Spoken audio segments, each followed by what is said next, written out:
आराध्य देव के श्री चरणों में वंदन। सबको सादर जय जिनेन्द्र।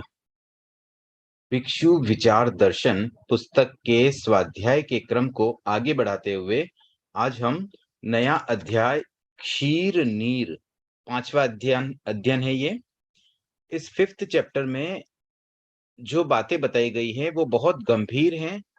मूल सार समझ लीजिए, आचार्य भिक्षु के विचारों का जो दर्शन है उसका मूल सार इस चैप्टर में आ जाता है।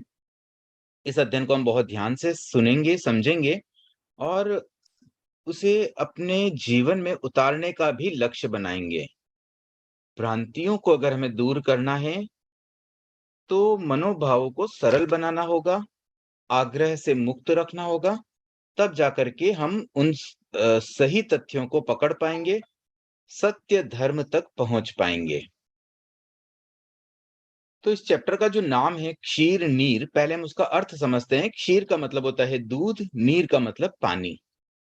तो दूध का दूध, पानी का पानी, ये इसका सार समझ सकते हैं। इस रूप में हमें तथ्यों को जानना है, समझना है। हमारे जीवन में जो घटनाएं घटती है, जो बातें होती है, उसमें कौन सी बात किस रूप में है, उसे हमें सही ढंग से समझना है। इसका पहला टॉपिक है सम्यक दृष्टिकोण।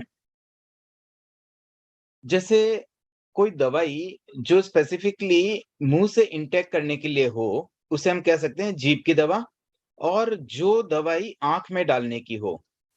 अब अगर हम इंटरचेंज कर लें, आंख में डाले जाने वाली दवा को अगर हम मुंह में ले लें, या जो मुंह में ली जाने वाली कोई मेडिसिन है उसे आंख में डाल दें, तो उसका क्या रिजल्ट आएगा? उससे दोनों ही इंद्रियां खराब हो जाएगी।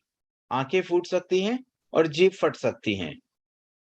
तो जैसे दो अपोजिट नेचर की चीजें गलत जगह पर प्रयोग करने से दोनों जगह नुकसान हुआ, वैसा ही कुछ हमारी लाइफ में भी धर्म और अधर्म के संबंध में समझना होगा। जहां धर्म का कार्य है वहां अधर्म की क्रिया उसमें डाल दें तो वो मिथ्या दृष्टि बन जाएगी, हमारी सोच गलत हो जाएगी। मूल बात है सही को सही समझना, गलत को गलत समझना, जो जैसा है उसे वैसा समझना, उसे वैसा मानना, और यही सम्यक्त्व है। तो अगर हमें सम्यक दृष्टिकोण चाहिए तो तथ्यों को सही ढंग से समझना पड़ेगा। जो चीज जैसी है उसे बस वैसा मान लेना। ऐसे कहने में बहुत आसान लगता है, लेकिन जब भ्रांतियां हमारे दिमाग में बहुत सारी बैठ जाती है, मिसकंसेप्शंस हो जाते हैं, तब थोड़ा-सा कठिन हो सकता है। और वही व्यक्ति अपने मिसकंसेप्शन को दूर कर सकता है, मिथ्या धारणाओं को दूर कर सकता है, जो अनाग्रह वृत्ति हो, जो सत्य का खोजी हो, जो सही बातों को जानने का लक्ष्य बनाता है। कई व्यक्ति जिद्दी प्रकार के होते हैं, जिद होती है व्य अपने नेचर में कि बस मैं जो कहता हूँ वही सही है, मैंने जो जाना वही सही है। हम तो अल्प ज्ञानी हैं। हमारा ज्ञान भी कितना, बहुत थोड़ा-सा ज्ञान, एक समुद्र जितना अगर हम ज्ञान, समुद्र में जितना पानी होता है उतना ज्ञान मान लें, तो इस संसार में अभी वर्तमान में हमारे आस-पास, हमारे दृष्टि में जितने व्यक्ति आते हैं उनमें से किसी का भी ज्ञान एक लोटे जितना भी नहीं है, लोटे के पानी जितना भी। इतना थोड़ा-सा ज्ञान, और उस ज्ञान को बेस बना करके हम अगर ये मान लें कि हमने जो जाना, हमने जो सीखा, हमें जो पता है वही सत्य है, तो उस आग्रह भाव से हम सही सत्य तक पहुँच ही नहीं पाएँगे। अभी हमें बहुत कुछ जानना है, बहुत कुछ सीखना है, तो अनाग्रह भाव का ध्यान रखें और चीज़ों को सही ढंग से समझने का प्रयास करें। इस पुस्तक में हमने अब तक दान, दया, परोपकार आदि अनेक विषयों पर बहुत स्टडी की। ये जो विषय हैं दया, दान, परोपकार, ये समझ लीजिए कि सामाजिक व्यवस्था का मूल आधार हैं। एक समाज को चलाने के लिए आपस में अगर दया के भाव न हो, एक-दूसरे के लिए उपकार करने की भावना न हो, दान देने की भावना न हो, तो समाज व्यवस्था चरमरा सकती है। तो ये समाज के लिए बहुत उपयोगी तत्व हैं। और ये जो दान दया का कॉन्सेप्ट है वो आया कैसे? जहाँ समाज में छोटे-बड़ों का वर्ग हो, कुछ बड़े हो, कुछ छोटे हो, वहाँ पर दान और दया की बात आती है। अगर सभी व्यक्ति समान कैटेगरी के हो, तो कौन किसे दान दे, कौन किस पर दया करे, सब बराबर, तो वहां दया और दान की आवश्यकता ही नहीं होती। तो ये जो बातें हैं, ये मोस्टली परोपकार वाली बात समाज में तभी लागू होगी जब उसकी आवश्यकता हो और सामाजिक व्यवस्थाएं बदलती रहती हैं। एक समय था जब छोटे बड़े का बहुत बड़ा अंतर था। एक व्यक्ति राजा और दूसरा प्रजा, उन दोनों में रात दिन का अंतर। राजा जो चाहे कर सकता है, प्रजा को राजा के अनुसार चलना होता है। लेकिन आज इस स्वतंत्र भारत में, आज के जो मॉडर्न इंडिया है, उसमें समानता के अधिकार पर अधिक जोर दिया जाता है। जब देश आजाद हुआ और उसका संविधान स्थापित हुआ, तब इस बात पर अधिक फोकस किया गया कि सब व्यक्ति समान अधिकार पाएं, और इसीलिए जिनके पास बहुत अधिक संपत्ति थी, बहुत बड़ी-बड़ी जमीन थी, उन्हें अधिग्रहित कर लिया गया। सरकार ने अपने कब्जे में ले ली और प्रयास ये किया गया कि सबको समान चीजें मिले। अब देखिए, जब कोई व्यक्ति मेहनत करता है, पुरुषार्थ करता है, तो उससे फल भी अलग-अलग हो सकता है। सरकार का प्रयास तो यही रहता है कि सबको समान अपॉर्च्युनिटी मिले, सबको पैसा कमाने का भी समान अवसर मिले। किंतु कोई व्यक्ति जो पुरुषार्थी है, वो अधिक कमा लेता है, वो धनी बन जाता है, और जो व्यक्ति आलसी होते हैं, प्रमादी होते हैं, कार्य को निष्ठापूर्वक नहीं करते हैं, वो बहुत ज़्यादा ग्रो नहीं हो पाते। हम देखते हैं बिज़नेस में भी, कई व्यक्ति तो बिज़नेस में बहुत सक्सेस हो जाते हैं, और कुछ व्यक्ति अपना डे टू डे लाइफ़ के लिए आवश्यक जितनी आवश्यकताएँ होती है, उसकी पूर्ति भी बड़ी मुश्किल से कर पाते हैं।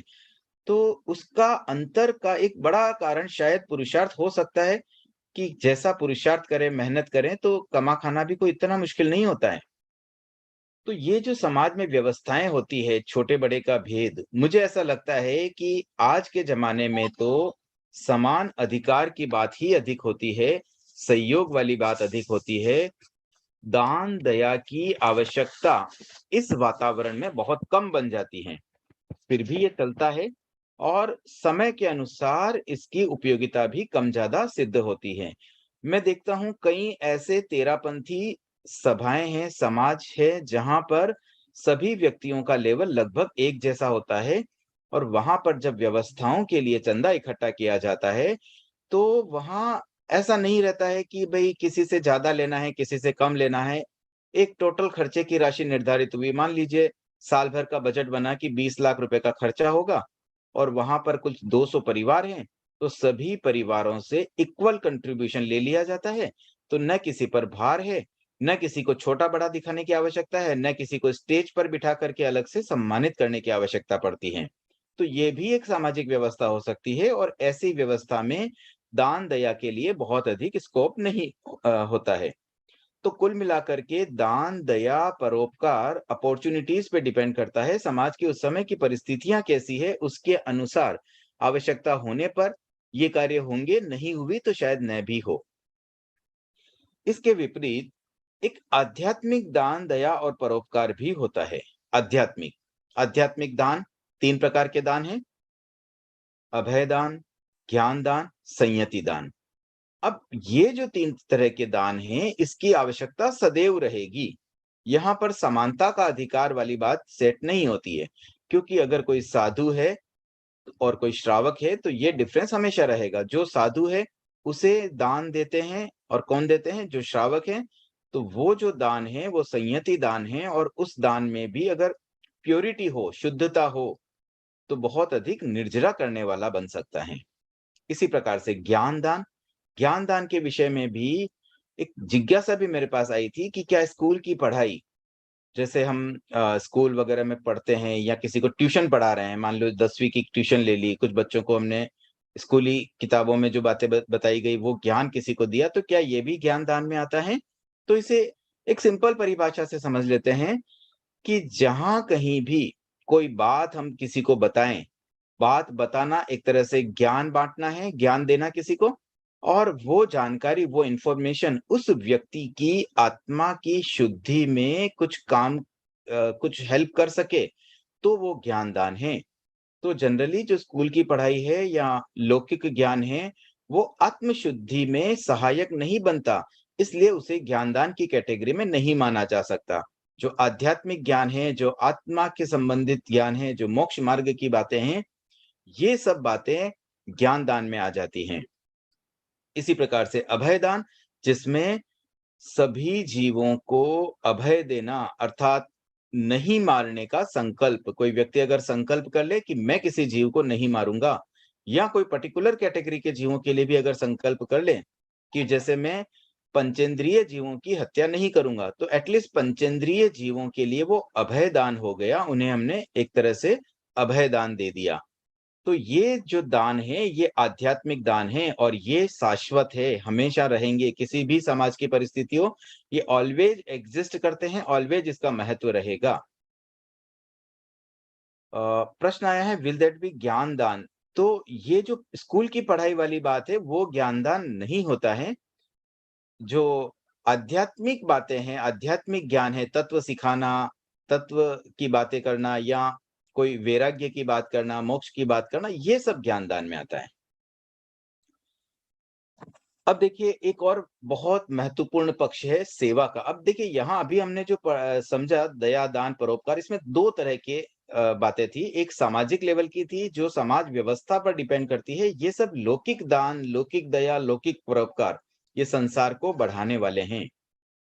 और जो आध्यात्मिक दान, दया और परोपकार की बात हुई, वो आत्मशुद्धि के लिए साधक तत्व है। तो इन दोनों में रात-दिन का अंतर है। दूध और पानी का जो भेद है, उसे हमें समझना होगा।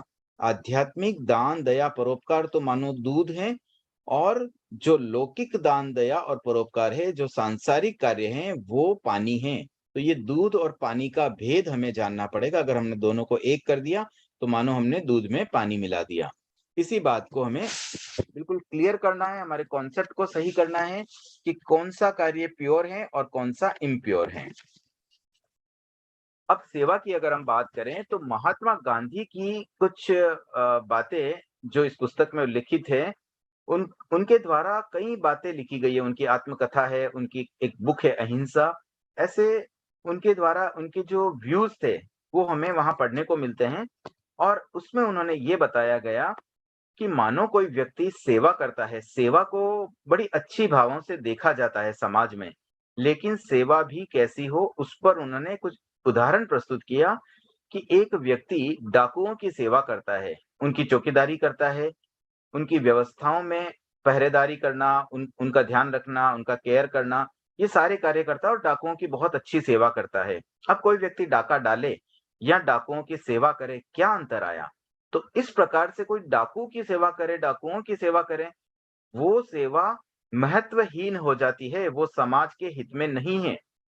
इसी प्रकार से एक और एग्जाम्पल दिया कि युद्ध में कोई घायल हो जाते हैं, उनकी सेवा करना। तो ऐसे तो ये समझा जाता है भी कोई घायल व्यक्ति की सेवा करना तो अच्छा ही माना जाएगा। लेकिन महात्मा गांधी का व्यू ये था कि युद्ध में घायलों की सेवा करना मानो युद्ध करने जैसा है। कोई व्यक्ति युद्ध करे या घायलों की सेवा करें, दोनों एक ही बात है। तो उस सेवा को भी उन्होंने महत्वहीन माना है। तो कुल मिलाकर के असंयमी की सेवा पाप को प्रोत्साहित करने जैसा है। और यही बात आचार्य भिक्षु ने आध्यात्मिक संदर्भ में कही है कि जहां आत्मशुद्धि का प्रश्न हो, जहां आत्मशुद्धि की भावना हो, वहां पर लौकिक सेवा कुछ खास महत्व नहीं रखती है, संसार को बढ़ाने वाली होती है और लौकिक धर्म को पोषित करती है। लोकोत्तर धर्म अर्थात आध्यात्मिक धर्म से बहुत दूर है वो सेवा। एक व्यक्ति जिसका किराना का व्यवसाय था, कहीं बाहर गया, अपने पुत्र को बिठाकर गया। पुत्र ने देखा कि 2 बर्तन पड़े हुए थे। एक बर्तन में घी था, दूसरे में तंबाकू थी और दोनों की रेट 500 रुपीज पर केजी है। तो उसे लगा कि जब दोनों का मूल्य एक है, तो दोनों को अलग-अलग क्यों रखा जाए? उसने घी के पात्र में तंबाकू मिला करके एक कर दिया, और कुछ समय बाद जब कोई ग्राहक घी लेने आया, उसने वह ऑफर किया, क्योंकि रेट सेम है तो क्यों अलग-अलग रखा जाए? बहुत सिंपल सा उसका लॉजिक था। तो उस व्यक्ति ने लेने से मना कर दिया, मुझे तो ऐसा घी नहीं चाहिए तंबाकू मिश्रित। फिर कुछ देर बाद एक व्यक्ति तंबाकू लेने आया, उसने भी उस मिश्रण को देखा तो मना कर दिया, मुझे ऐसी तंबाकू नहीं चाहिए। अर्थात न घी लेने वाले को उस द्रव्य से सैटिस्फैक्शन हुआ, न तंबाकू वाले को हुआ। तो कारण क्या रहा? 2 चीज़ों को जब मिक्सिंग कर दी गई, तो दोनों ही वेस्ट हो गई। इसी प्रकार से जब लौकिक धर्म और लोकोत्तर धर्म को मिला दिया जाता है, एक समझ लिया जाता है, तो वहाँ भी गड़बड़ हो जाती है। वहाँ पर व्यक्ति ये समझने लगता है कि मैं तो धर्म कर रहा हूँ, ये धार्मिक कार्य है और वास्तव में धर्म होता नहीं। तो जो व्यक्ति मोक्ष जाना चाहता है, उसे मोक्ष प्राप्त नहीं हो पाता है और कन्फ्यूजन में ही इस संसार के भवसागर में भटकता रह जाता है। तो अगर हमारे कॉन्सेप्ट सही हो, हम एटलीस्ट घी को घी, तंबाकू को तंबाकू समझ लें, दोनों को अलग-अलग रखें। ठीक है, घी सेहत के लिए अच्छा हो सकता है, तो जो व्यक्ति घी लेना चाहेंगे उसे हम घी दे दें और जिसे तंबाकू का नशा है, उसे तंबाकू ही चाहिए तो उसे तंबाकू ही देनी होगी। तो दोनों का अपना-अपना महत्व है, लेकिन अध्यात्म की दृष्टि से महत्व है लोकोत्तर धर्म का और संसार की दृष्टि से इस संसार में रहना है, तो सांसारिक धर्म का भी महत्व है, लौकिक धर्म का भी महत्व है। बट अगर हमें संसार में रहना हो तभी, तो चिंतन हमें ये करना है कि हमें इस संसार को बढ़ाना है या इस संसार से मुक्त होना है। जिस व्यक्ति में संसार से मुक्त होने की भावना हो, उसे सांसारिक धर्म की ओर बहुत अधिक आकृष्ट नहीं होना चाहिए। लौकिक धर्म को बहुत अधिक महत्व नहीं देना चाहिए। मैक्सिमम समय लोकोत्तर धर्म करना चाहिए।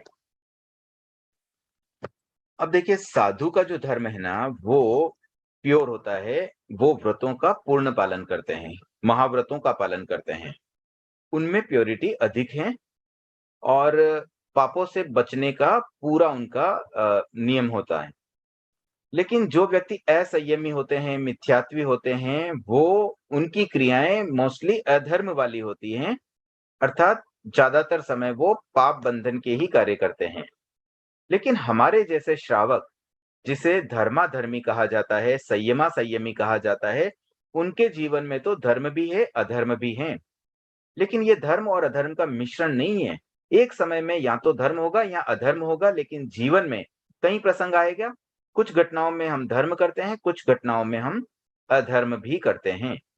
तो एज ए श्रावक हमारे लिए इस विवेक को जानना बहुत आवश्यक होता है कि कौन-सा कार्य धर्म वाला है और कौन-सा अधर्म वाला है। कौन-सा कार्य हमारी आत्मा को प्योर करने वाला है और कौन-सा कार्य आत्मा को इम्प्योर करने वाला है, अशुद्ध बनाने वाला है। किस कार्य से हम मोक्ष जा पाएँगे और किस कार्य से मोक्ष में बाधा आएगी। इन तथ्यों को जानना, समझना बहुत आवश्यक है और एक श्रावक के लिए सम्यक दृष्टि होना भी परम आवश्यक है। अगर कोई श्रावक व्रत करता है लेकिन सम्यक दृष्टि नहीं है, तो उसका गुणस्थान पहला बन जाता है। तो अगर हमें 5वें गुणस्थान में आना है, तो पहले हमें सम्यक दृष्टि बनना होगा और सम्यक दृष्टिकोण यही कहता है कि जो चीज़ जैसी है उसे वैसा मानना, उसे वैसा समझना। तो हम अपने द्वारा की जाने वाली क्रियाओं में कहाँ धर्म है और कहाँ अधर्म है, कहाँ निर्जरा होती है, कहाँ पाप लगता है, इन बातों को अगर ठीक से समझ लें, तो सम्यक दृष्टि बनना उतना मुश्किल भी नहीं होगा। 4 बातें शास्त्रों में मिलती है, धर्म, अर्थ, काम और मोक्ष। ये 4 तत्व अन्य संप्रदायों की मैं बात कर रहा हूँ, अन्य शास्त्रों में ये बातें मिलती है। तो 4 मेन मोटो बताए जाते हैं मनुष्य के लिए। उसमें से धर्म और अर्थ ये 2 अलग-अलग मार्ग हैं। धर्म के मार्ग पर चलने वाला तो मोक्ष को प्राप्त कर लेता है और अर्थ से कामना की प्राप्ति होती है, काम की प्राप्ति होती है। तो 2 हो गए साधन, अर्थ एंड धर्म और 2 हो गए साध्य, मोक्ष और काम।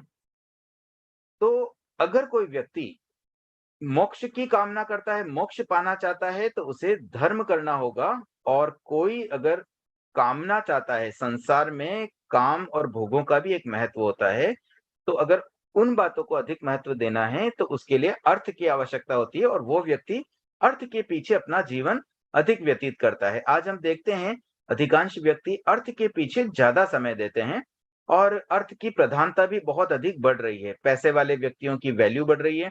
लोग इतना मानने लग गए हैं कि पैसा हो तो सब कुछ ठीक चलता है और पैसे के बिना कुछ होता नहीं।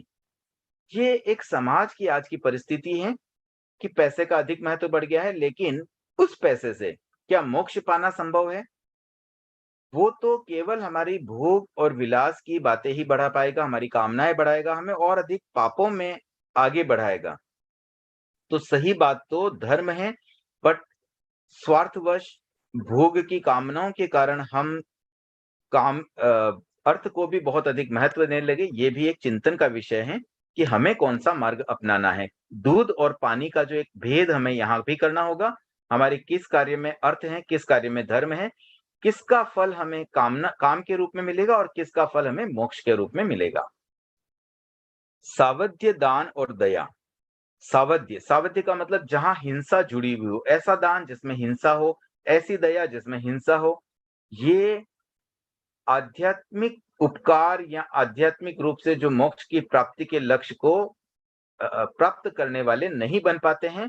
इससे केवल सांसारिक उपकार होता है और संसार को बढ़ाने वाले होते हैं। इस बात को अगर हम समझ लें, तो हम लौकिक धर्म के प्रति जो हमारा एक आकृष्ट भाव आज बन चुका है, उससे हम कुछ न्यूट्रल हो सकते हैं, अपने आप को एक न्यूट्रल अवस्था में रख सकते हैं। तो इस ओर भी हमें सोचना होगा कि कौन-सा दान, कौन-सी दया सावध्य है और कौन-सा निर्वध्य है। निर्वध्य दान, दया ये आध्यात्मिक उपकार की बातें हैं, इससे मोक्ष प्राप्त हो सकता है। किसी भी आत्मवादी व्यक्ति का अंतिम लक्ष्य मोक्ष ही होता है, लेकिन मिथ्या दृष्टि व्यक्ति लौकिक और लोकोत्तर को एक मान लेते हैं। लौकिक धर्म किया या लोकोत्तर धर्म किया, क्या फ़र्क पड़ता है? धर्म तो धर्म है।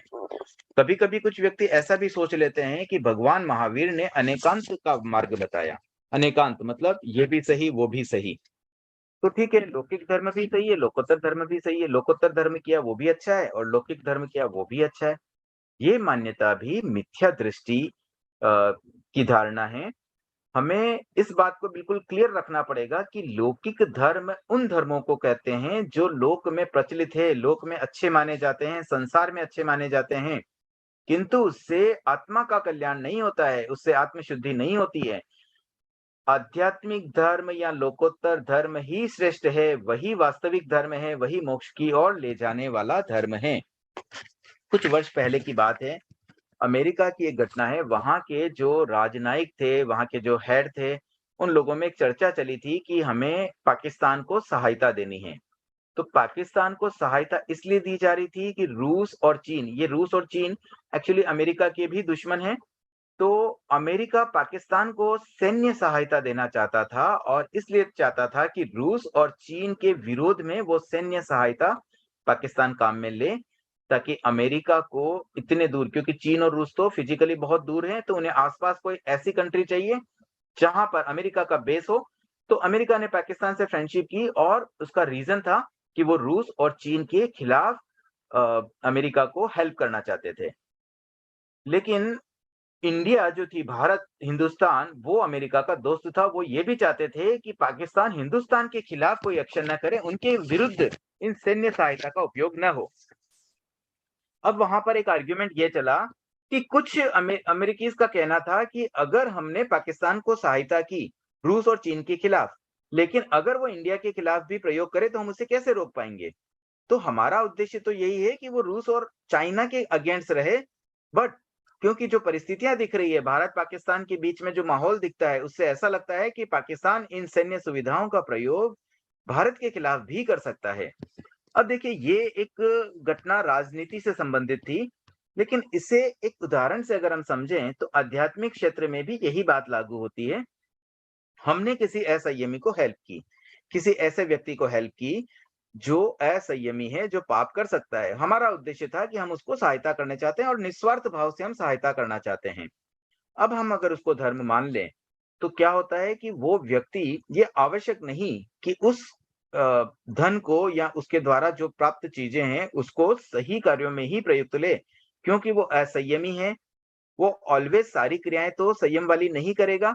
तो जहां-जहां उसका असंयम आएगा, वहां-वहां वो पाप करेगा और हमारे द्वारा दी गई वस्तुओं का भी गलत उपयोग होने लगेगा। तो इस प्रकार से हमारा देना भी व्यर्थ हो सकता है। तो जैसे पाकिस्तान की सहायता में अमेरिकी राजनयिकों को एक दुविधा लग रही थी, वही एक दुविधा असंयमी को दान देने में भी हो सकती है। लौकिक दान दया देने से वो कभी-कभी नुकसान भी कर सकती है। हम तो अच्छे के लिए करते हैं कि चलो उसको हेल्प हो जाएगी, कुछ अच्छा हो जाएगा, लेकिन उसका दुष्परिणाम भी हो सकता है। एक किसी गवर्नमेंट ने कुछ टेररिस्ट को पकड़ लिया, 10 टेररिस्ट को पकड़ लिया और टेररिस्ट तो हम जानते हैं जैसे आतंकवादी होते हैं तो बहुत समाज के लिए भी खतरा है, देश के लिए खतरा है और ऐसे व्यक्तियों को अगर पकड़ लें, तो व्यक्ति बहुत खुश होते हैं, जनता भी बहुत खुश थी। लेकिन उन जनता में एक बहुत परोपकारी व्यक्ति था, बहुत अच्छा पैसा भी था उसके पास। उसके मन में एक भावना आई कि आखिर है तो ये भी इंसान, इन्होंने चलो कोई गलत काम कर दिया, तो क्या हुआ इन्हें समझा-बुझाकर हमें माफ़ कर देना चाहिए और इन्हें छोड़ना चाहिए। उन्होंने सरकार को रिक्वेस्ट की, गवर्नमेंट को एक रिक्वेस्ट की कि आप इन आतंकवादियों को छोड़ दीजिए और इसके बदले में मैं आपको धन देने को तैयार हूँ। एक-एक आतंकवादी के लिए वो 500 करोड़ रुपए देने को तैयार हो गया। सरकार ने सोचा कि ऐसे तो आतंकवादियों को नहीं छोड़ना चाहिए, लेकिन चलो एक प्रयोग रूप में कर लेते हैं। तो उन्होंने कहा हम 10 आतंकवादियों को तो नहीं छोड़ेंगे, लेकिन एक आतंकवादी को छोड़ देते हैं और उसका 500 करोड़ रुपया सरकार को दे दिया गया। सरकार ने उस पैसे को जनता के उपयोग में खर्च भी कर लिया कि चलो जनता के लिए कुछ अच्छी चीज स्कूल्स, कॉलेज, एजुकेशन सिस्टम को इम्प्रूव करने के लिए, स्वास्थ्य सिस्टम, हेल्थ सिस्टम को अच्छा बनाने के लिए उसको काम में ले लिया। अब वो जो एक आतंकवादी जिसे छुड़ा दिया गया 500 करोड़ देकर के, उस परोपकारी व्यक्ति ने सोचा चलो मैंने एक जीव की रक्षा की, एक व्यक्ति को बचा लिया। लेकिन वो आतंकवादी बाहर आने के बाद अपने संगठन को और मजबूत बनाता है और जो 9 आतंकवादी जिन्हें मौत की सजा सुना दी थी सरकार ने, उनका बदला लेने के लिए और 100 लोगों को मार देता है। अब लोगों ने, जनता ने ये मन में प्रश्न किया कि इस व्यक्ति ने जो 500 करोड़ रुपए देकर के एक आतंकवादी को छुड़वाया, उसे क्या लाभ मिला? उसने एक व्यक्ति को बचाने के लिए 100 व्यक्तियों की जान गंवा दी। तो सब लोगों ने उस व्यक्ति को धिक्कार किया, उसे नेगेटिव माना। तो इसी प्रकार से अगर हम भी किसी असंयमी का पोषण करें, तो क्या क्या पता कि उस असंयमी के पोषण से वो और व्यक्तियों की जान नहीं जाएगी। हम किसी मरते हुए जीव को बचा लें, तो क्या पता मरने के बाद, बचने के बाद वो व्यक्ति किसी और का बुरा नहीं करेगा, वो और 10 व्यक्तियों को नहीं मारेगा, उसकी क्या गारंटी है? गारंटी तभी हो सकती है जब कोई कमिटमेंट कर ले कि हाँ, मैं जीवन भर अब किसी को नहीं मारूँगा और वो कमिटमेंट करते ही तो वो संयमी बन जाएगा। तो संयमी व्यक्ति को बचाने में, संयमी व्यक्ति को कुछ देने में, संयमी व्यक्ति पर दया करने में तो कोई दिक्कत नहीं है।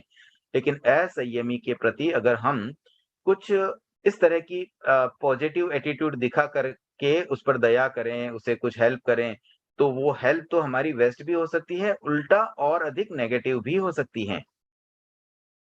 तो इस बात पर भी थोड़ा गहराई से सोचना चाहिए कि ऑलवेज असंयमी को देना क्या हितकर है। आज एक मान लीजिए किसी सिग्नल पर कोई भिखारी आकर भीख माँगे और हमने उसको 500 रुपए दे दिए।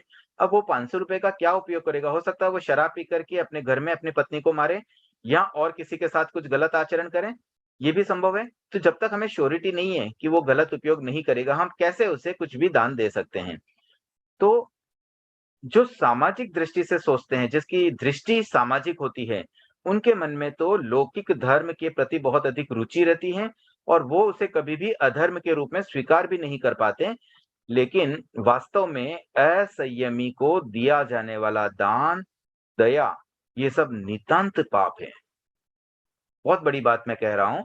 इस बात को कहने के लिए भी बहुत साहस चाहिए। सामान्यतया हम लौकिक धर्म को धर्म शब्द साथ में लगा करके एक सिंपल सेंटेंस बना देते हैं ताकि किसी को कुछ इसका प्रभाव न पड़े। जो व्यक्ति लौकिक धर्म को बहुत अधिक महत्व देते हैं, उन्हें हर्ट ना हो। तो उन्हें हर्ट न करने के लिए हमने लौकिक धर्म शब्द दे दिया। चलो ये भी धर्म है। उनके मन में ये भावना तो बना दी कि लौकिक धर्म है, भई ये भी धर्म है और लोकोत्तर धर्म आत्मा का धर्म है, ये संसार का धर्म है, धर्म धर्म है, तो एक मन में संतोष हो जाता है। कैसे व्यक्ति को? जो लौकिक धर्म को बहुत अधिक महत्व देता है। लेकिन वास्तव में ये लौकिक धर्म नितांत पाप का कार्य है।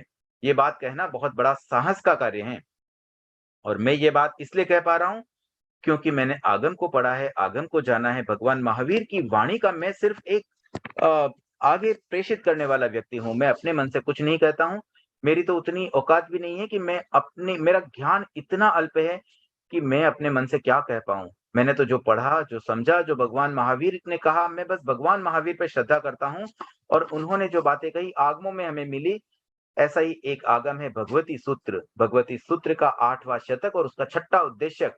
उसका पहला ही सूत्र ये कहता है कि असंयमी को दिया गया दान उसे क्या फल मिलता है? तो उत्तर मिलता है, भगवान महावीर कहते हैं नितांत पाप लगता है, केवल पाप मिलेगा उसे और कुछ भी नहीं होता है। तो अब आप समझ लीजिए जितना भी लौकिक धर्म की बात आती है वो सब पाप कार्य है, लेकिन कहने के लिए हम उसे एक लौकिक धर्म कह देते हैं ताकि हर कोई व्यक्ति प्रभावित नहीं हो, लेकिन हमारे समझने के लिए, हमारे स्पष्टीकरण के लिए, हमारी सम्यक दृष्टि को मजबूत बनाने के लिए इस तथ्य को जानना परम आवश्यक है कि लोकोत्तर धर्म निर्जरा का साधन है, लौकिक धर्म पाप बंधन का हेतु है।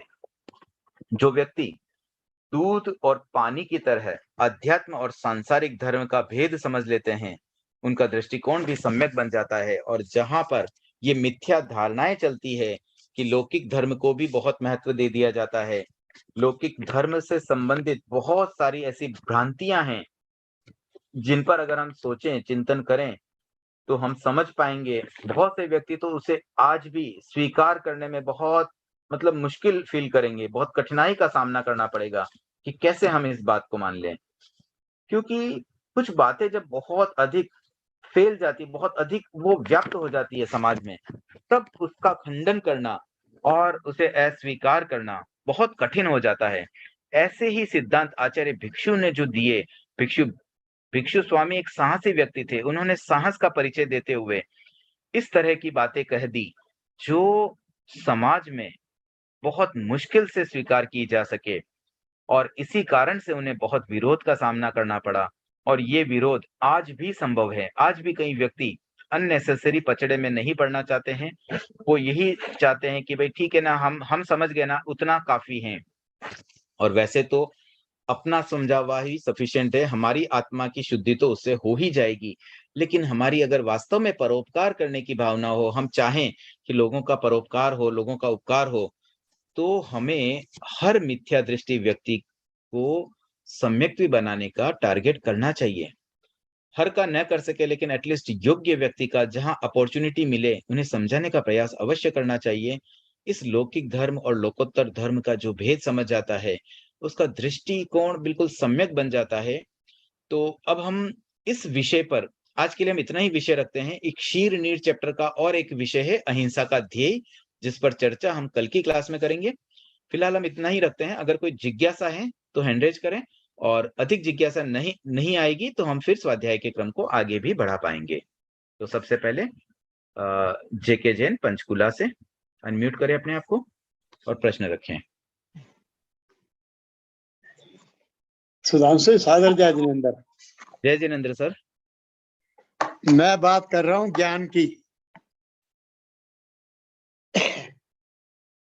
कि जो ये दो ज्ञान भी इसमें हम दो ढंग से ले सकते हैं। एक तो जो बच्चे स्कूल में पढ़ते हैं, जो टीचर उनको पढ़ाते हैं, वो उनको ज्ञान देने का पैसा ले लेते हैं, वो तो खत्म हुई बात।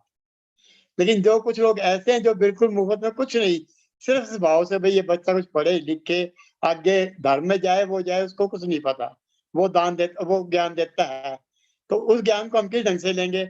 दूसरा ये, आप आगम पढ़ रहे हो, आज आप बोल रहे हो, ये ज्ञान आपसे तब मिला जब आप अक्षर पढ़ पाए हो। और वो अक्षर कब पढ़ पाए, जब आपने शुरू में किसी को पैसे दे के वो ज्ञान लिया। इस ढंग की मैं थोड़ी विवेक के चाहूंगा कि जिसने ज्ञान बिल्कुल बगैर पैसे के दिया, क्या वो ज्ञान धर्म में नहीं आना चाहिए? बहुत सुंदर प्रश्न है आपका। सबसे पहले तो ये बात कि जैसे आगम पढ़ने के लिए भी हमें अक्षर ज्ञान चाहिए, और अक्षर ज्ञान हमने स्कूल में सीखा, तो उस अपेक्षा से उतना पार्ट अगर हम देख लें कि हमने अक्षर पढ़ना सीख लिया ताकि हम आगम पढ़ सके। किसी ने संस्कृत भाषा सीख ली, प्राकृत भाषा सीख ली, और उस भाषा को जानने के बाद वो आगम पढ़ पा रहे हैं। तो भाषा का सीखना एक अपना कार्य है। अब उस भाषा का उपयोग अच्छा भी हो सकता है, बुरा भी हो सकता है। कोई वल्गर साहित्य पढ़ने में भी उस भाषा का उपयोग कर सकता है, कोई आगम पढ़ने में भी उस भाषा को प्रयोग में ला सकता है। तो ये उसके प्रयोग की बात है। तो कोरा अक्षर सीख लेना आध्यात्मिक नहीं बन सकता है, वो एक टास्क है। बट अक्षर ज्ञान होने के बाद भी जब आगम पढ़ा जाए तो वही आत्मशुद्धि का साधन बन पाएगा। तो मूल बात तो आगम को पढ़ना है, और आगम पढ़ने के लिए ही कोई अगर प्योर उद्देश्य से कि मुझे सत साहित्य ही पढ़ना है, और उसी उद्देश्य से अगर अक्षर पढ़े, अक्षर ज्ञान ले, स्कूली शिक्षा ले, तो वो तो आध्यात्मिक बन सकती है। तो जहां जहां आध्यात्मिक लाभ पॉसिबल है किसी भी एजुकेशन का, किसी भी ज्ञान का, उसे हम ज्ञानदान में समाहित कर सकते हैं। तो आपका जो प्रश्न था, दूसरी बात आपने निशुल्क वाली बात भी कही थी। तो देखिए, जब हम दान करते हैं, दया करते हैं, तो वहां भी दो बातें हो सकती है। एक होता है स्वार्थ के साथ, एक होता है निस्वार्थ। तो अगर कोई निस्वार्थ करता है उसका एक अलग महत्व है, लेकिन संयमी को करना, असंयमी को करना, ये दोनों बातें अगेन अलग हो जाती है। मान लीजिए हमने संयमी को दान दिया और निस्वार्थ दिया, तो ये बिल्कुल प्योर हो गया। संयमी को दान दिया, वो भी स्वार्थ के साथ दिया। किसी साधु को भी हमने कुछ दान दिया और उसमें हमारा स्वार्थ था कि साधु को दान देंगे तो वो हमें अच्छा-अच्छा प्रवचन देंगे। तो वहां भी थोड़ी सी इम्प्योरिटी आ जाती, उस दान में भी शुद्धता की कमी हो गई। और अगर असंयमी को दान दिया जाए, चाहे स्वार्थ के साथ, चाहे निस्वार्थ, दोनों ही केस में संयमी को दिया गया दान तो पाप कराने वाला ही होगा। वहां चाहे स्वार्थ हो या न हो, स्वार्थ है तो अधिक पाप है, और स्वार्थ के बिना कर रहे हैं, निस्वार्थ भावना से अगर असंयमी को दान दिया तो वहां पर थोड़ा पाप का बंधन कम हो सकता है। बट मूल बात, पात्र कौन है, किसे हम डिलीवर कर रहे हैं, और डिलीवर करते समय स्वार्थ है या परार्थ है। तो अगर हम निःशुल्क भी पढ़ा रहे हैं, लेकिन हमारे द्वारा पढ़ाई गई बातों से उस व्यक्ति की आत्मशुद्धि का प्रयोजन नहीं बन पा रहा है, तो वहां पर वो धर्म का विषय नहीं बन पाएगा। सुधांशु जी, उसको तो ये नहीं लगा, वो तो सिर्फ इस भाव से पढ़ा रहा है, भाई मैंने इनको पढ़ाना है बच्चों को, आगे कोई धार्मिक भी बने ना बने उसको तो कुछ नहीं पता इस चीज का, वो कि केवली तो है नहीं जो उसको ये ज्ञान हो। वो तो खुद अपनी आत्मा की शुद्धि के लिए कि भाई बच्चे पढ़े, इनको अक्षर ज्ञान हो, उसका तो सिर्फ इतना ही है। उसको आगे क्या पता कौन क्या करेगा क्या नहीं करेगा। वो आप वाली बात है, वल्गर साहित्य भी पढ़ सकता है वो, और धार्मिक साहित्य भी पढ़ सकता है। जी, तो बिल्कुल, उसको जहाँ आगे पर क्या पता बोलते नहीं हैं? हो ना, वहाँ पर शंका रहती है, और जहाँ शंका हो ना, वहाँ दोनों अपॉर्च्युनिटी के लिए हमने अवसर दे दिया। जैसे एक भिखारी को जब 500 रुपए दिए, तो हो सकता है वो अपने घर में जाकर के परिवार का पेट भरेगा या शराब पिएगा, हमें नहीं पता है। तो जब तक हमें नहीं पता है, तब तक वो शंका, अपॉर्च्युनिटी रहती है कि भई वो गलत भी कर सकता है, और जहाँ गलत भी कर सकता है, वहीं असंयमी वर्ड आ जाता है। और जिस व्यक्ति में ये क्लैरिटी जिसे देनी हो, दान लेने वाले को अगर क्लियर करना है कि मैं गलत करूँगा ही नहीं, तो उसे तो संकल्प करना ही पड़ेगा, उसे व्रत लेना पड़ेगा। जो व्यक्ति व्रत में है, जो संकल्प कर ले कि मैं जीवन भर कभी भी अश्लील साहित्य नहीं पढ़ूँगा, गलत साहित्य नहीं पढ़ूँगा, उस व्यक्ति को अगर हम ज्ञान दे रहे हैं, वहाँ तो कोई दिक्कत नहीं है। लेकिन जिसने संकल्प नहीं किया, वहाँ पर अपॉर्च्युनिटी हमने दोनों तरह की दे दी है। तो वो सेम वही बात होगी, जैसे असंयमी का पोषण, उसमें भी क्लियर, अभी अभी कोई असंयमी भी तो खाना खा के सामायिक कर सकता है, उपवास कर सकता है, अच्छी-अच्छी चीज़ें कर सकता है, लेकिन वहाँ अपॉर्च्युनिटी दोनों हैं। तो सिर्फ अपॉर्च्युनिटी होने मात्र से ही दोष लग जाता है। तो हम केवल ऐसे ही व्यक्ति को दान दे सकते हैं, जो पूर्ण रूप से व्रतों का पालन करने के लिए संकल्पबद्ध हो। ओम हरम, आभार आपका। अगली जिज्ञासा जयश्री जी, अपने आप को अनम्यूट करें। जय जिनेन्द्र। मेरा जय प्रश्न जिनेंद्र। ये था कि जैसे आपने बताया लौकिक धर्म और लोकोत्तर धर्म अलग अलग है, तो जैसे समझ भी लिया कि भी हाँ लौकिक धर्म अलग है, लोकोत्तर धर्म अलग है। तो लोकोत्तर धर्म करने के लिए हमारे पास प्रेरणा होती है कि हमें मोक्ष जाना है, और लौकिक धर्म करने के लिए कोई प्रेरणा होनी नहीं चाहिए कि भी हमें लौकिक धर्म करना है, ऐसा कोई ध्येय हमारा नहीं होना चाहिए। लेकिन फिर भी अगर हम समाज में हैं, परिवार में हैं, तो हम इस दोनों में बैलेंस कैसे लाएं? मतलब अगर लोकोत्तर धर्म की तरफ मुड़ते हैं तो कहीं ना कहीं वो एक थोड़ा सा आ जाता है कि नहीं हमें ये भी नहीं करना है वो भी नहीं करना है क्योंकि इसमें हमें पाप लगेगा। तो इसमें बैलेंस क्या लेके आए, मतलब भावना हमारी कैसी होनी चाहिए, वो थोड़ा सा आप बताएं। देखिए, लौकिक धर्म की प्रेरणा तो हमारे पास बहुत प्रचुर मात्रा में है। इतने भवों से हम संसार में भटक रहे हैं, इस संसार से हमें प्यार हो गया है। जिस वातावरण में हम कहीं समय से रह रहे हैं, बहुत लंबे समय से रह रहे हैं, तो हमें उस चीज़ से लगाव हो जाता है। जैसे मान लीजिए आप बहुत वर्षों से कोलकाता में रह रहे हैं, और आपको कहे कि आप लुधियाना आकर शिफ्ट हो जाइए, तो आपको दिक्कत आएगी। आपका लगाव वहाँ से हो गया, वहाँ की एनवायरनमेंट से आपको प्यार हो गया है, आपको वहाँ के लोग पसंद आने लग गए हैं। आपका एक अ, उस माहौल के साथ आपका ऐसा तालमेल बैठ गया है कि उसे छोड़ पाना थोड़ा-सा कठिन होता है। वैसे ही हम संसार में रहते-रहते, संसार के प्रति तो हमारी प्रेरणा बहुत अधिक बढ़ ही जाती है। हम देखते हैं एक व्यक्ति हमें हेल्प करता है, हम भी उसे हेल्प करते हैं। कोई पड़ोसी आकर के हमें कुछ अच्छा बोल जाता है, तो हमारी भी भावना रहती है, हम भी उस पड़ोसी के बारे में कुछ अच्छा बोलें। तो ये जो भावनाएँ हैं, उसे प्रेरित करने के लिए तो हमारे पास प्रचुर साधन उपलब्ध हैं। लेकिन मोक्ष के लिए प्रेरणा थोड़ा कठिन इसलिए है क्योंकि वो अभी हमने देखा नहीं, वो खाली हमने किताबों में पढ़ा है, बहुश्रुतों से सुना है। तो केवल सुन कर के और पढ़ कर के उतना अधिक प्रेरणा शायद न जाग पाए। तो संसार के लिए प्रेरणा प्रचुर मात्रा में उपलब्ध है। अब बात रही कि बैलेंस की, तो बैलेंस तो देखिए, जो व्यक्ति मोक्ष के प्रति बहुत अधिक प्रेरित हो जाता है, उसके मन में वैराग्य भावना भी आ जाती है और वो दीक्षा लेने का सोच लेता है और संयम ले लेता है, दीक्षा ले लेता है, मुनि बन जाता है। लेकिन जिस व्यक्ति के मन में कमजोरी होती है, दुर्बलता होती है, जयश्री जी आई थिंक आपके बैकग्राउंड में से नॉइज है, एक बार आप म्यूट कर लीजिए। तो जिस व्यक्ति के मन में अध्यात्म के प्रति अत्यंत रुचि है, वो तो दीक्षा लेने का सोच लेगा, संयम करने का सोच लेगा। लेकिन हमारे जैसे जो श्रावक हैं या जो संयमी हैं, जिन्हें मोक्ष की अभिलाषा भी है, लेकिन इस संसार को भी नहीं छोड़ पा रहे हैं, तो वैसे व्यक्तियों को इतनी सी क्लियरिटी खाली हमें लानी है कि किस कार्य से मोक्ष है और किस कार्य से संसार का बंधन है। कार्य करते समय तो हम एटलीस्ट जागरूक तो रहें कि ये कार्य हम गलत कर रहे हैं, ये कार्य हम अच्छा कर रहे हैं।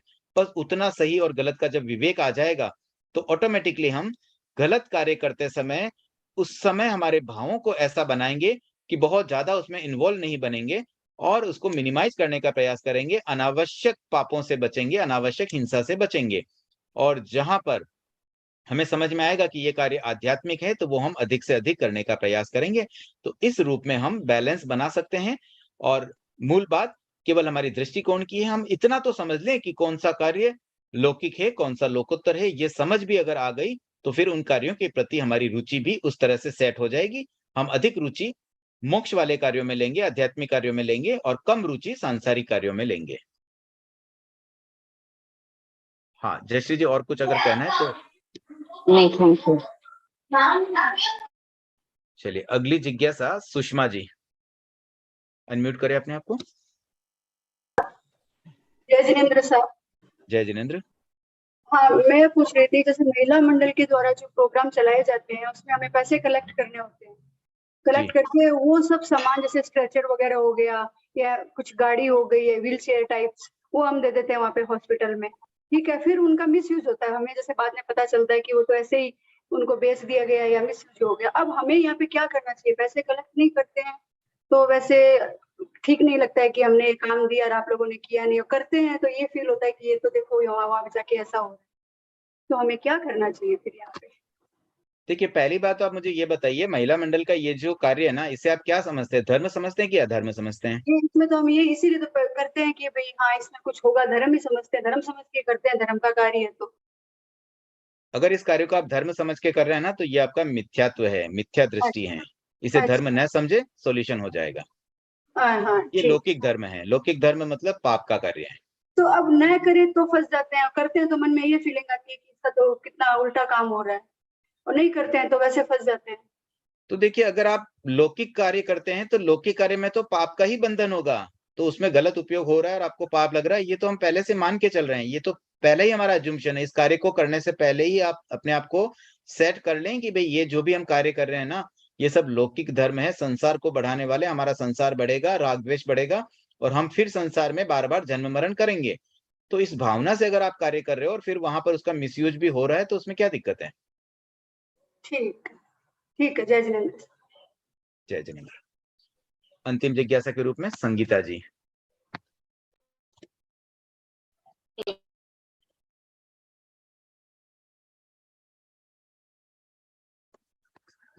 संगीता जी, आप म्यूट है, एक बार अनम्यूट करके कहें। हो गया जी। हाँ, मेरे को ये पूछना था कि जैसे संयति को अपने को दान देना है, तो जैसे अपन मारासा को मान के करते हैं, तो मारासा तो हर समय रहते नहीं है, कुछ समय के लिए ही रहते, और कुछ समय रहते उसमें भी हम बहुत कम कर पाते उनको। तो उसके बाद क्या ऑप्शन रहता है हमारे पास? आपका प्रश्न है कि साधु साध्वी की अनुपलब्धता के अवसर पर हम संयति को दान कैसे दें, यही बात है ना? यस। तो देखिए, इस संबंध में आचार्य तुलसी ने एक बात कही थी कि कोई व्यक्ति मान लो विदेश में रहते हैं और वो 12 व्रती बनना चाहे, तो वहां तो साधु साध्वी जाते नहीं है। वर्तमान में तो चलो नेपाल, भूटान आदि देशों की आचार्य महाश्रमण जी ने यात्रा कर भी ली, लेकिन सामान्यतया सुदूर देशों में जाना, जैसे यूरोप, अमेरिका आदि, साधु साध्वियों का जाना तो संभव नहीं है, क्योंकि पैदल यात्रा से वहां तक पहुंच पाना, वीजा आदि की कठिनाइयां। तो ऐसी स्थिति में विदेशों में रहने वाले व्यक्ति जो एनआरआईज है, जो तेरापंथी है या जैन है और विदेशों में रहते हैं, तो क्या वो 12 व्रती नहीं बन सकते हैं?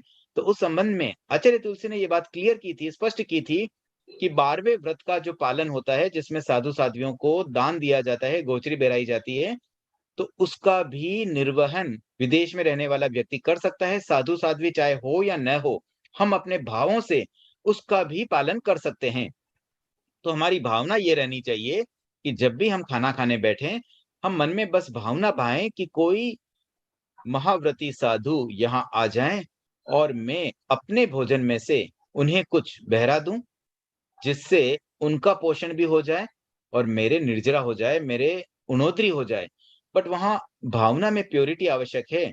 आजकल हम देखते हैं कई जिज्ञासाएं भी इस संबंध में आई थी, कई बातें भी सामने आई थी कि गोचरी आदि के संबंध में भी जो असावधानियां हो रही है, जो गलत आचरण हो रहा है, हम साधु के निमित्त अगर भोजन बनाएं, उनको बहराने और फिर उन्हें बहराते हैं, तो वहां तो वो 12वां व्रत होता भी नहीं। तो अगर हमारी भावना शुद्ध है और मन में ये भाव रहे कि मान लो मैंने 4 रोटी मेरी रोज की डाइट है और उसी 4 रोटी में से मैं 1 रोटी, 2 रोटी, 3 रोटी, जितनी साधु की भावना हो, जितनी उनकी कल्प हो, उतना मैं उन्हें बहराऊं और फिर उतना मैं उन्नति भी करूं। मतलब मेरे ही भोजन में से मैं उन्हें कुछ बहराऊं। इस भावना से अगर हम भावना भाते हैं, तो भावना भाने मात्र से भी 12वां व्रत निपट जाता है और हमारी आत्मा की शुद्धि होती है, हमें निर्जरा का लाभ मिल जाता है। हाँ, एक बात और, अभी जैसे हम तो संयति को दे रहे हैं, तो जैसे अपने मारासा वगैरह हैं, ये तो कुछ भी दान नहीं देते हैं, मतलब जैसे खाना वगैरह, तो मारासा लोगों के पुण्य का बंद कैसे होता है? नहीं, साधु भी महाव्रतियों को दान दे सकते हैं। साधु आपस में एक दूसरे को दे सकते हैं। जैसे एक साधु गोचरी लेके आए, वो दूसरे साधु को खाना खिला रहे हैं, तो वो एक तरह से दान ही हुआ। तो महाव्रतों के पालन करने वाले साधु को वो आपस में दान दे सकते हैं। एक साधु दूसरे संप्रदाय के साधु को दान नहीं देते हैं, उसका कारण भी यही है कि वो उन्हें सम्यक् नहीं मानते हैं, वो उन्हें साधु नहीं मानते हैं। निश्चय में वो ये समझते हैं कि उनका जो दृष्टिकोण है वो मिथ्यात्व वाला है। कोई कोई बात पे, जैसे कोई लौकिक धर्म की अनुमोदना करने वाले साधु है, मान लीजिए कोई साधु ऐसे हैं जो श्रावकों को प्रेरणा देते हैं कि गौशाला में दान देना चाहिए, उससे धर्म होगा, उससे मोक्ष मिलेगा। तो जो साधु प्योर होते हैं, वो ऐसा समझते हैं कि भाई वो तो मिथ्यात्वी साधु है, तो वो साधु है ही नहीं, इसलिए वो उनको दान नहीं देते हैं। अदरवाइज कोई भी 5 महाव्रती साधु को एक साधु दूसरे को दान देने में कोई दिक्कत नहीं है, वो तो अलाउड है और उस रूप में उनके भी निर्जरा हो जाती है। और जैसे अन्य संप्रदाय के लोग हैं, वो तो अपने मारासा को मानते ही नहीं, तो उनके पुण्य का बंद कैसे होता है? देखिए, संप्रदाय हमारा है या दूसरे का है, उससे ये डिपेंड नहीं करेगा कि हमारे संप्रदाय के साधु ही साधु है, अन्य संप्रदाय के साधु साधु नहीं होंगे। तेरा पंथ में भी कोई साधु असाधु हो सकता है और अन्य संप्रदाय का भी साधु साधु हो सकता है। तो ये कभी ना समझें कि किसी संप्रदाय में दीक्षा लेने मात्र से ही कोई साधु बन जाएगा। ये साधुत्व तो उसके भाव से आएगा जो व्यक्ति पाप करने का 3 करण 3 योग से संकल्प कर लेता है, व्रतों में आ जाता है, महाव्रत का सम्यक पालन करता है, जागरूकता से पालन करता है, वो सब साधु हैं। और ऐसे कई साधु इस संसार में हैं। मिनिमम एट ए टाइम इस लोक में 2000 करोड़ साधु कम से कम हमेशा रहते हैं, मैक्सिमम 9000 करोड़ साधु हो सकते हैं। तो उतने साधु केवल आपके संप्रदाय से या मेरे संप्रदाय में तो नहीं हो सकते हैं। अनेक संप्रदायों के साधु मिलेंगे। तो हम कभी भी इस बात को पोषित न करें कि केवल किसी एक पर्टिकुलर संप्रदाय के साधु ही सही साधु है, सच्चे साधु है, अन्य संप्रदाय के साधु साधु नहीं है, ऐसा हम नहीं कह सकते हैं। वास्तव में कौन साधु है, कौन असाधु है, उसका निर्णय हमें करने का अधिकार नहीं है, क्योंकि न तो हम केवल ज्ञानी हैं, न वास्तव में हम उसके मन को पढ़ पा रहे हैं, इसलिए हमें नहीं पता है। लेकिन वह व्यक्ति स्वयं या तो जान पाएगा कि अगर साधुत्व का वो सही पालन करता है तो वह साधु है, या फिर केवल ज्ञानी बता सकते हैं कौन साधु है, कौन असाधु है।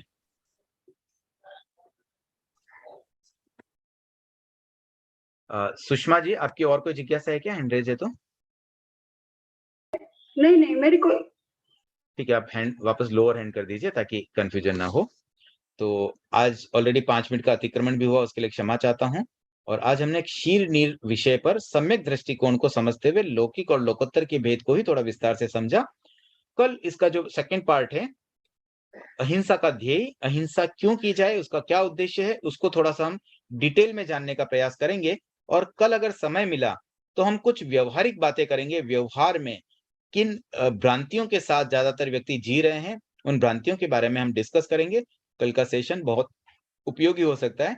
तो ज़्यादा से ज़्यादा व्यक्ति इसमें जुड़ने का प्रयास करें और अन्य व्यक्तियों को प्रेरणा भी अगर दें, तो ये भी एक आध्यात्मिक लाभ मिल सकता है, क्योंकि यहाँ पर हम प्योर आध्यात्मिक बात करते हैं, आत्मशुद्धि की बात करते हैं, तो ये भी एक ज्ञानदान का रूप है और ज्ञानदान देना या दिलवाना, करवाना, ये भी आत्मशुद्धि का कार्य बनता है। तो सभी प्रयास करें, अधिक से अधिक संख्या में लोग जुड़ें और कल के सेशन को विशेष रूप से सुनें। इसमें कुछ बातें, बहुत गंभीर बातें होगी, जहाँ पर हम समाज में जो भ्रांतियाँ फैली हुई हैं, उस पर एक-एक बात पर बहुत डिटेल में चर्चा भी करेंगे और अहिंसा के ध्येय को भी जानेंगे। इसी भावना के साथ ओम अरहम जय जिनेंद्र।